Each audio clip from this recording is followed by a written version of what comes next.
Bonjour à tous et bienvenue sur la chaîne. Aujourd'hui, on se retrouve pour décortiquer ensemble le Quintet Plus du jour et croyez-moi, on a une belle course devant nous. Nous sommes ce dimanche 19 octobre 2025, il est 15h15 et direction Paris-Longchamp pour le prix Rieux-Sec. Une course de plat, handicap divisé de classe 2 sur la distance marathon de 3100 mètres, en corde à droite sur la grande piste. Le terrain est herbeux et on attend un terrain qui pourrait être assez souple vu la météo a annoncé 15 degrés, très nuageux, avec un vent de sud à 15 km/h. On a 16 partants au départ, ce qui promet un beau spectacle et des opportunités intéressantes pour nos tickets. La location est de 50 900 €, donc les connexions vont se battre pour ramener la mise.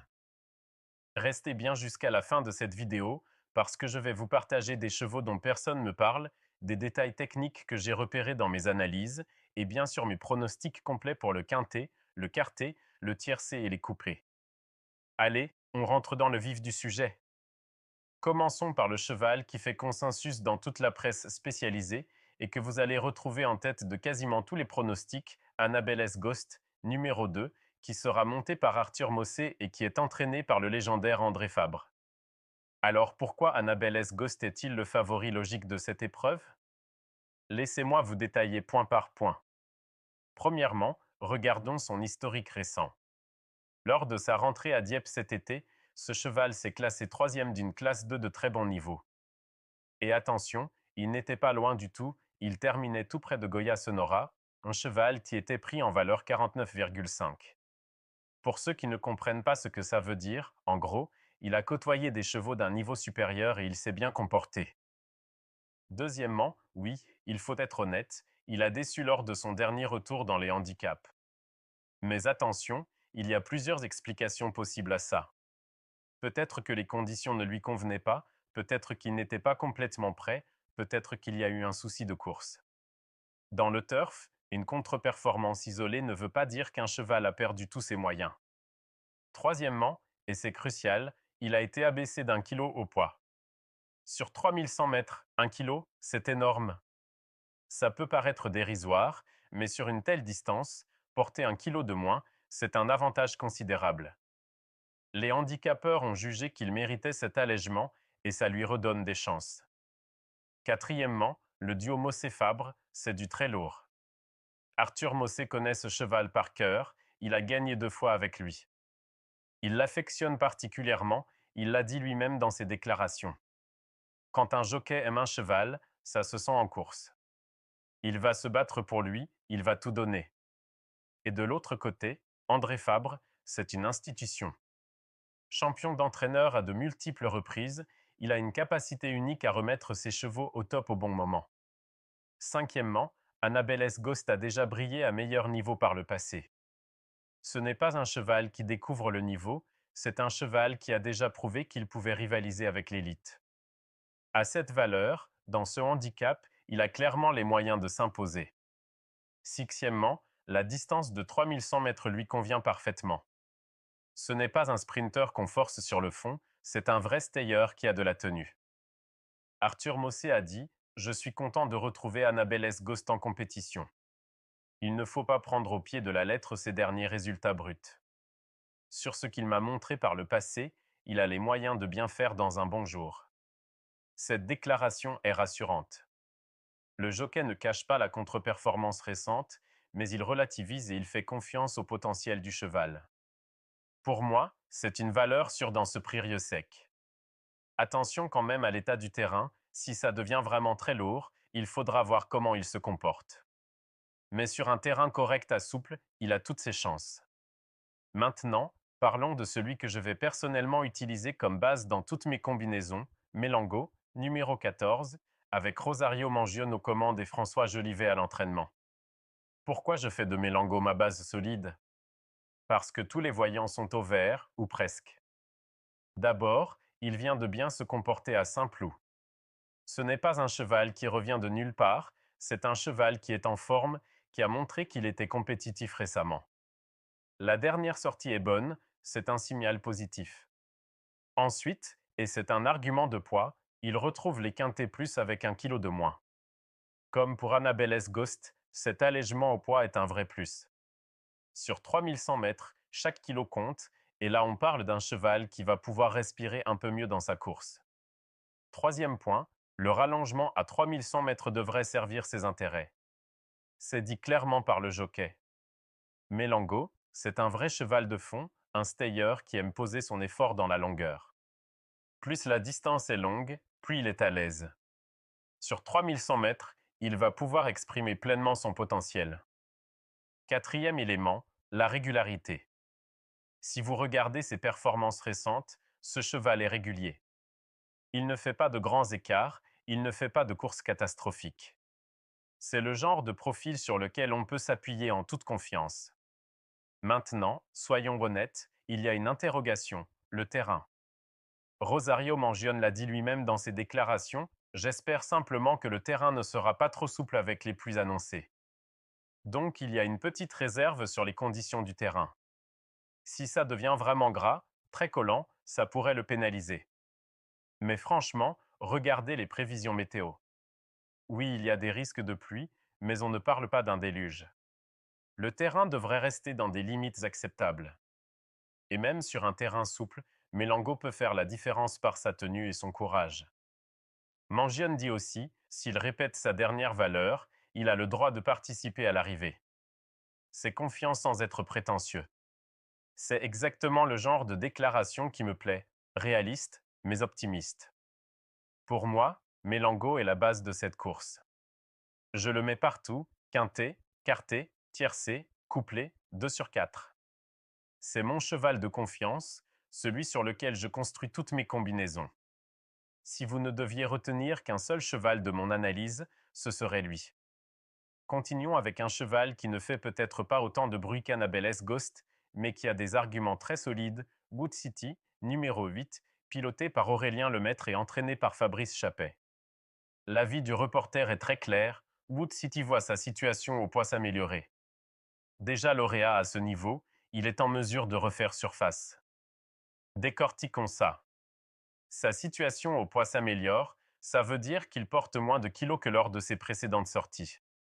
Comme on l'a vu avec Annabelle Ghost et Mélango, c'est un avantage non négligeable sur une telle distance. Il est déjà lauréat à ce niveau, ça veut dire qu'il s'est gagné dans ce type de course. Ce n'est pas un cheval qui vient tenter sa chance sans avoir jamais brillé. Il a déjà prouvé qu'il pouvait s'imposer en classe 2. Ça, c'est une vraie référence. Il est en mesure de refaire surface. Cette formulation suggère qu'il a traversé une période moins faste, mais qu'il est en train de revenir à son meilleur niveau. C'est exactement le genre de profil qui peut créer la surprise, parce que les parieurs vont peut-être l'oublier, alors qu'il retrouve ses capacités. Wood City, c'est le cheval discret, efficace, qui ne va pas faire la une des journaux mais qui va se glisser dans le quintet sans faire de bruit. C'est un outsider crédible, un cheval à prendre très au sérieux dans vos formules. Son jockey, Aurélien Lemaître, est un bon professionnel et Fabrice Chappet est un entraîneur reconnu qui sait préparer ses chevaux pour les grands rendez-vous. Ce duo inspire confiance. Sur la distance de 3100 mètres, Wood City a les références pour bien faire. Il a de la tenue, il sait gérer son effort, et dans un lot aussi ouvert, il a vraiment les moyens de jouer les premiers rôles. Pour moi, c'est un cheval à inclure absolument dans vos combinaisons larges. Peut-être pas forcément en base unique, mais au minimum en association avec Mélango et Annabelle Ghost. C'est le genre de profil qui peut faire la différence entre un ticket perdant et un ticket gagnant. L'outsider régulier, numéro 16 Lorenzo de Medici. Passons maintenant à un cheval qui mérite vraiment toute votre attention. Lorenzo de Medici, numéro 16, sous la selle de Florent Lefebvre et préparé par Adrien Foissier. Les déclarations de l'entraîneur sont enthousiastes et ce n'est pas de la langue de bois. Lorenzo de Medici est un super cheval qui fait preuve d'une louable régularité cette année. Un super cheval, l'entraîneur ne cache pas son admiration. Quand un professionnel utilise ce genre de terme, ce n'est pas anodin. Une louable régularité cette année, ça, c'est peut-être l'argument le plus fort. Dans le turf, la régularité, c'est une qualité en or. Un cheval régulier, c'est un cheval fiable sur lequel on peut compter. C'est un cheval qui ne va pas vous faire une course catastrophique de nulle part. Si vous regardez ses performances de l'année, vous allez voir qu'il est quasiment tout le temps à l'arrivée. Foissier dit aussi: le cheval est en bonne forme et je suis satisfait d'être tombé dans le bas de la première épreuve. Ça veut dire quoi? Ça veut dire qu'au tirage des poids pour le handicap divisé, il a eu un poids favorable. Il ne porte pas trop lourd par rapport à ses capacités. C'est un vrai avantage. Il a déjà fait ses preuves sur cette distance, donc 3100 mètres, ce n'est pas une découverte pour lui. Il connaît, il sait ce que ça demande comme effort, il a les références. Pas de mauvaise surprise à attendre de ce côté-là. La seule interrogation, encore une fois, il ne faudra juste pas qu'il pleuve de trop. Si tel est le cas, sa place est encore à l'arrivée. Le terrain lourd pourrait le pénaliser. Mais remarquez la formulation. Même s'il pleut, Foissier pense qu'il peut quand même figurer à l'arrivée. Donc ce n'est pas rédhibitoire, c'est juste une petite préférence pour un terrain pas trop gras.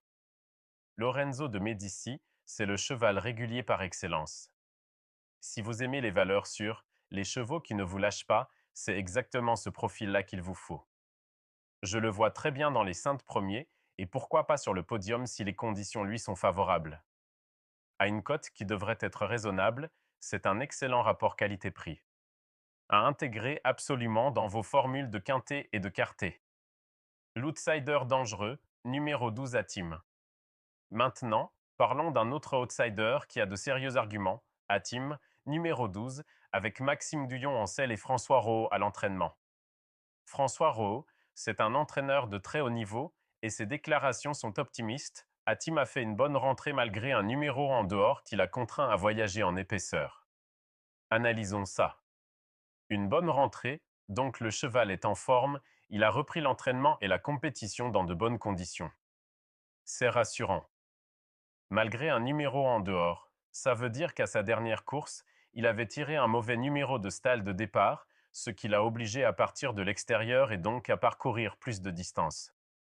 Voyager en épaisseur, ça veut dire qu'il était coincé au milieu du peloton, qu'il ne pouvait pas exprimer pleinement son potentiel. Et malgré ça, il a quand même fait une bonne course. Imaginez ce qu'il peut faire avec une meilleure position. Roh continue, le cheval est resté en bonne condition et la distance ne lui posera pas de problème. Donc physiquement, il est prêt. Les 3100 mètres ne l'inquiètent pas. Et la phrase finale, tous les feux sont au vert, j'en attends un bon comportement. Quand un entraîneur dit que tous les feux sont au vert, ça veut dire qu'il n'y a aucun problème, ni physique, ni mental, ni tactique. Le cheval est prêt à 100%. Un point supplémentaire en faveur d'Hatim, il a Maxime Duyon comme jockey. Et Duyon, c'est l'un des meilleurs du circuit. Il a une lecture de course exceptionnelle, surtout sur les longues distances où le placement est crucial. Avec Duyon aux commandes, vous savez qu'Hatim sera au bon endroit au bon moment. Pour moi, Hatim, c'est l'outsider qui peut créer la belle surprise. À une cote potentiellement intéressante, c'est le genre de cheval qui peut faire exploser les rapports s'il gagne. Et franchement, il a les moyens de le faire. Je le vois très bien pour une place dans le quintet, et je le tente même dans certaines de mes combinaisons plus audacieuses. C'est un cheval à surveiller de très près. L'outsider des E-classes, numéro 1 Tintaour. On continue avec un cheval qui a un profil vraiment particulier, Tintaour, numéro 1, monté par Jérôme Noutard et entraîné par Adélaïde Budka. Les déclarations d'Adélaïde Budka sont carrément impressionnantes. Tintaour devait initialement disputer une listide au mois de novembre, mais le cheval est dans un tel état de forme que j'ai décidé de le supplémenter dans cette épreuve. Attendez, relisez ça tranquillement. Il devait disputer une listide, c'est-à-dire une course de niveau supérieur, un meilleur niveau que le handicap de classe 2 d'aujourd'hui. Et l'entraîneur a décidé de le faire courir aujourd'hui à la place parce qu'il est dans un tel état de forme. Ça veut dire quoi? Ça veut dire que le cheval pète le feu en ce moment. Il travaille tellement bien à l'entraînement, il montre tellement de choses, que l'entraîneur a eu envie de le faire courir plus tôt pour profiter de cette forme exceptionnelle. Budka continue, de surcroît, il va évoluer en plein sur sa distance et adore la piste de Paris-Longchamp. Donc la distance lui convient parfaitement, et en plus il aime Longchamp. C'est son hippodrome de prédilection. Vous savez ce que ça veut dire? Un cheval qui se sent bien sur une piste, c'est un cheval qui va se donner à 200%. Et la phrase finale, si tout se passe bien, Il a les moyens de jouer un bon rôle dans ce lot nettement à sa portée. Nettement à sa portée, l'entraîneur estime que le niveau de la course est franchement en dessous des capacités de son cheval. C'est une déclaration très forte. Pintaour, pour moi, c'est le cheval en grande forme qui descend de catégorie. C'est exactement le genre de profil qui peut tout bouleverser dans un handicap. Les parieurs vont peut-être le négliger parce qu'il n'a pas les mêmes références récentes que les favoris, mais il a un potentiel énorme. C'est mon coup de cœur pour la surprise du jour. Je le joue dans mes combinaisons larges et je pense sincèrement qu'il peut créer l'exploit. À une cote probablement généreuse, le rapport pourrait être très juteux s'il passe. Maintenant, on rentre dans la partie que j'adore, les tocards, les chevaux dont personne ne parle mais qui peuvent créer la sensation. Et mon tocard du jour, c'est Akotango, numéro 11, confié à Hugo Boutin et entraîné par Mathieu Boutin. Pourquoi Akotango? Parce qu'il a un profil atypique qui peut fonctionner. D'abord, Mathieu Boutin dit Akotango va s'essayer pour la première fois sur cette longue distance, mais d'après les dires de son jockey, il devrait bien s'y adapter. Première fois sur 3100 mètres, oui, c'est une inconnue. Mais attention, ce n'est pas forcément négatif. Parfois, un cheval découvre une distance et il révèle des qualités qu'on ne lui connaissait pas. Et ici, l'entraîneur et le jockey sont confiants dans sa capacité à tenir la distance. Ce n'est pas une tentative au hasard, c'est une conviction. Boutin ajoute, le cheval est en forme et un terrain bien souple ne pourra que le satisfaire. Ça, c'est l'argument massue. Avec la météo annoncée, avec les risques de pluie, si le terrain devient souple ou collant, Akotango va adorer ça. Pendant que d'autres chevaux vont peiner dans le terrain lourd, lui va s'éclater. L'analyse d'Equidia dit même, Akotango présente un profil similaire à celui de Melango et détient une belle carte à jouer, à condition de tenir la longue distance proposée. Donc les spécialistes voient en lui un cheval capable de rivaliser avec des profils comme Melango, qui est ma base. Akotango, c'est mon tocard à grosse cote. Si le terrain devient vraiment souple, il peut complètement bouleverser les pronostics. C'est le genre de cheval qui peut terminer dans les 5 premiers alors que personne ne l'attendait et faire exploser les rapports. Je le joue dans mes formules larges et honnêtement, je ne serais pas surpris de le voir à l'arrivée. C'est un pari audacieux mais justifié. Détective le cheval caché, numéro 6 Step Morning. Alors là, on arrive à mon cheval préféré de cette analyse, celui dont vraiment personne me parle, Step Morning, numéro 6, avec Théo Bachelot en selle et Laura Ebrard de Verina à l'entraînement. Pourquoi Step Morning est mon cheval caché? Parce qu'il a tous les éléments pour surprendre. Laura Ebrard de Verina dit il faut effacer la dernière sortie de Step Morning à Compiègne, où il s'est retrouvé trop loin durant le parcours. Effacer la dernière sortie, ça veut dire qu'elle était vraiment pas représentative. Le cheval s'est retrouvé mal placé, trop loin, il n'a jamais pu exprimer son potentiel. Ça arrive en course, surtout sur des hippodromes techniques comme Compiègne. Donc cette contre-performance ne reflète absolument pas ses capacités réelles. Elle continue, le cheval va évoluer dans sa catégorie et retrouvera Théo Bachelot, qui a déjà brillé avec lui en région parisienne. Retrouvera Théo Bachelot, voilà le détail qui m'intéresse. Ce duo a déjà gagné ensemble en région parisienne. Il y a une vraie connexion, une vraie entente entre le jockey et le cheval. Bachelot connaît Step Morning, il sait comment le monter, comment le placer, comment l'économiser pour le finish.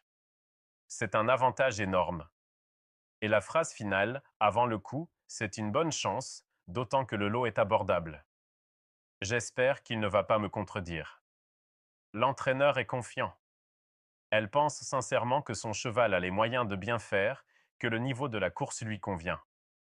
Step Morning, c'est le cheval caché par excellence. Pas de presse, pas de mention dans les médias, mais un vrai potentiel. C'est exactement le genre de profil que j'adore dénicher pour vous. Sur Longchamp qu'il connaît, avec Bachelot